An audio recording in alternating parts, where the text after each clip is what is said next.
uči sa Sandrom. Zdravo, ja sam Sandra. Hajde da učimo zajedno. Danas učimo o slovu M. Ovo je slovo M. M, M, M, M, M, M, M, M, M, M, M, M. M je prvo slovo u reči mama. M, mama.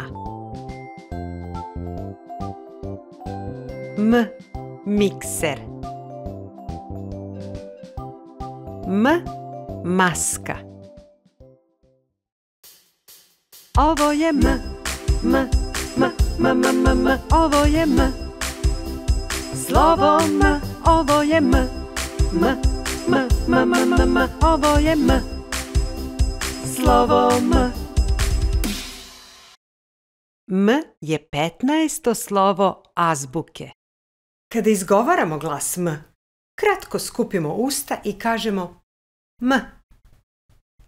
M. M. Ovo je M. M, M, M, M, M, M, ovo je M. Slovo M, ovo je M. M, M, M, M, M, M, ovo je M. Slovo M. Ovo je štampano veliko slovo M.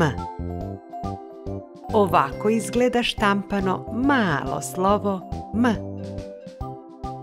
Ovo je pisano veliko slovo M. A ovako izgleda pisano malo slovo M. Ovo je M. M, M, M, M, M, M, ovo je M. Slovo M, ovo je M. M, M, M, M, M, M, ovo je M. Slovo M.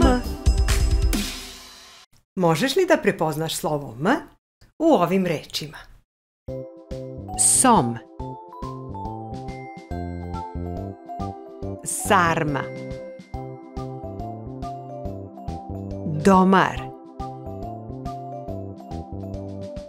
Omot. Hajde da se igramo zanimljive geografije. Ja ću da kažem planinu, grad i biljku na slovo M. A ti napiši posle državu, reku i životinju. Evo planina, recimo Maljen u Srbiji. Grad, Moskva, ogroman grad u Rusiji. Biljka, maslačak, žuti mali maslačak. A sada ti napiši državu, reku ili životinju. Čekam tvoje interesantne odgovore dole u komentaru.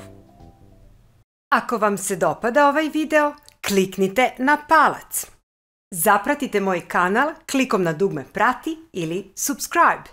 A do tada, vidimo se sledeće nedelje. Ćao bubice. Ćao.